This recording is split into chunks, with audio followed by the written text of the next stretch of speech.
Hello, welcome to the What to Expect 2020 training series, Making the Death Certificate Process Easier, Training for Coroners. On today's agenda, we will be going over the system basics, work queues, determining whether a record belongs to a physician or a coroner, step-by-step navigation, creating notes and uploading documents, overrides and legal timelines, and our What to Expect brochure. If you forget your password, please email ovrhelp@health.nv.gov to reset your password. Please use the email address that you initially put on your application. This is how we authenticate you. Once your password has been reset, you will receive a confirmation email with your username, a temporary password, our website address, and installation instructions. System requirements. At this time, the EDRS will only work on a PC or Windows machine, not a Mac or a tablet. The only browser that currently works with the EDRS is Internet Explorer, not Mac, Chrome, Firefox, or Microsoft Edge. Please note that Microsoft Edge and Internet Explorer do look very similar, and on the next slide, I will show you how to differentiate between the two. If you are using a work machine, please note you may not have administrative rights to make changes for the installation. Please contact your IT department to assist you in the installation. If you are using a personal machine, it is 3 simple steps that should take less than 5 minutes to do in order to install the EDRS. Step 1. Add the website address to your compatibility view settings. Step 2. Add the website address to your trusted sites. And step 3, download and run the prerequisites. The instructions will be on the bottom of the login page. When you open your browser, please look at the top right-hand corner and look for the small gear as indicated on the screen. If you see the small gear, it means that you are in Internet Explorer, which is the correct browser for the EDRS. If you see anything else other than what is pictured here, then you are in the incorrect browser, so please exit that browser, as for the system will not work. This is the EDRS home screen. Please note the Office of Vital Records does utilize the message of the day. The message of the day can be anything from important updates from the Office of Vital Records to messages about planned system maintenance. Here is a brief summary of coroner work queues. We will go over them in further detail on the next slide. The work queues are as follows. Personal assigned. All records assigned to you regardless of county. Burial permit pending. Records that require coroner review and signature. Medical in progress are all assigned records to you in your county. Pending investigation are all records in a pending investigation status. Ready to sign are records that must be signed off before being completed. Reject/reassign are all records rejected back to the coroner. The CDC Cheat Sheet is an instruction sheet that was established by the CDC in 2003. It is located in the EDRS for your convenience. Simply click the Help menu and select Completing COD Natural Causes. There are 2 lists of terms on the sheet. The middle list contains medical terms that require more etiology. The very bottom list contains medical terms that will require coroner review. Registrars are required to reject any record that has terms from either of these lists without additional information. If any of the causes of death listed from the middle list and the initiating cause is unknown, list unknown etiology as the final cause of death at the end of the sequence. Here is a preview of the CDC cheat sheet for natural causes. On the right-hand side, you can see the top list of all causes of death that require more etiology. And at the bottom, you can see the smaller list that has causes of death that require a coroner review. The CDC also has another sheet in regards to completing cause of death for injury. Please familiarize yourself with this sheet in order how to properly fill out the cause of death if it resulted from an injury. The CDC also has a cause of death app. It is available in the iPhone and Android store. Simply search CDC cause of death and look for the CDC orange icon. It is a great additional resource when assisting in the cause of death. Now I will show you a couple of causes of death and will determine whether the record needs to be completed by a physician or a coroner. If the person died at home with no hospice care, it is a coroner. If the person died at home with hospice care, the record then belongs to the hospice physician.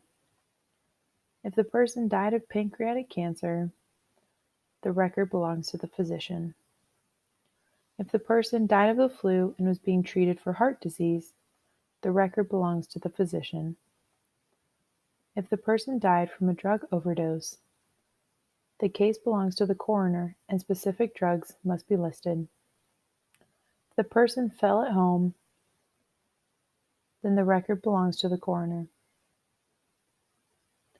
Who is the certifier? Determining who completes the death record.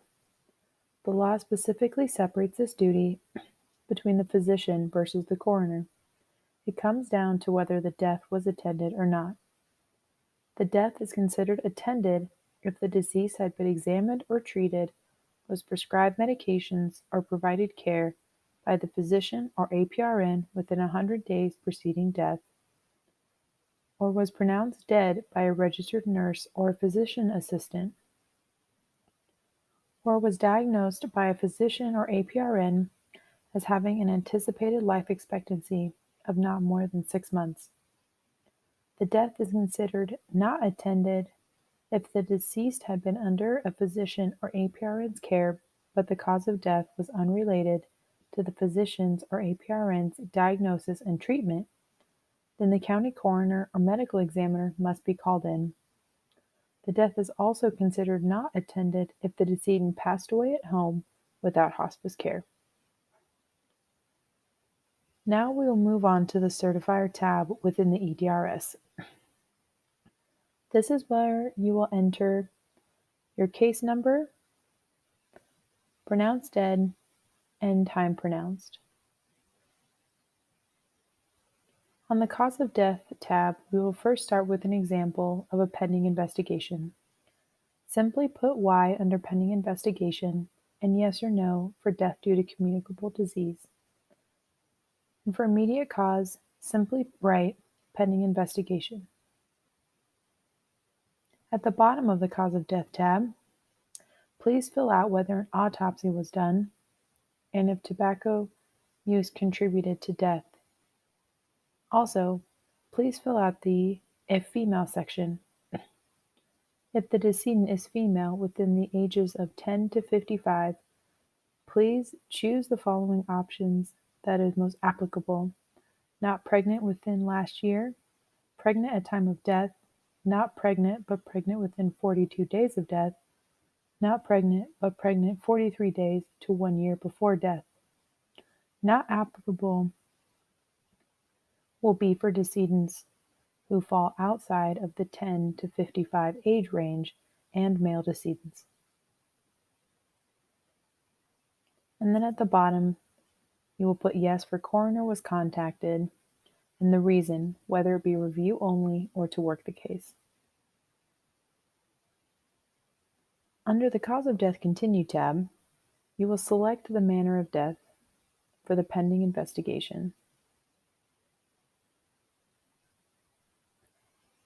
Now I will show you how to do a cause of death when it is not a pending investigation. You will select no for pending investigation, and then yes or no for death of communicable disease. Then enter one cause of death per line. The approximate intervals on the right-hand side are not required. At the bottom of the Cause of Death tab, under Other Significant Conditions Contributing to Death, You may put other conditions, as many as needed. Please complete whether an autopsy was completed and if tobacco contributed to death, and select the appropriate response from the If Female section. And then ensure that it says, yes, the coroner was contacted, and the reason they were contacted, whether it is a review only or to work the case. For cause of death, for a record that is not a pending investigation, please select the appropriate response from the drop-down. In this case, it is natural causes, and you do not need to fill out the remainder of the cause of death. Now, if you had a cause of death continued that was another manner of death besides natural causes, you would select accident, and we'll be showing you two examples. First example, how to complete an injury at work or a transportation injury. Please make sure that you put the date and time of the injury and a brief description of how the injury occurred. In this example, we are describing an injury at work, so please make sure you put yes in the place of injury. For this tab, if you have another manner of death that is an accident, please make sure you have the date and time of injury and a brief description. Since this is not an injury at work, please make sure you fill out no and yes for transportation injury. Please specify whether they were a driver or a passenger and include the county, city, and zip code of where the accident occurred, as well as the location street address. Please note that mile markers and coordinates are also sufficient. On the Signatures tab, coroners will sign in two spots. The first is the burial permit. Your name should auto-populate, or you can choose it from the drop-down. Under coroner signature, type yes and tab over. The date and completed by will automatically complete. And then, prior to moving on, please make sure that you scroll to the bottom of the Signatures tab. Under Coroner Signing Certificate, please make sure that you press Y if the information is complete. You are verifying that all medical is correct. Simply tab over and the date and your name will auto-populate. When you are ready to sign, please make sure that you hit yes and the date and your name will automatically pre-fill. Once you have hit save, it'll then ask you to confirm the date of death. If the date of death is correct, select yes. It will then ask the time of death. Select yes if it is correct or no if it needs to be changed. Once you have done so, you will then get a message that you have signed the record and it will be submitted. And simply click the small floppy disk at the top right-hand corner after completing the coroner signing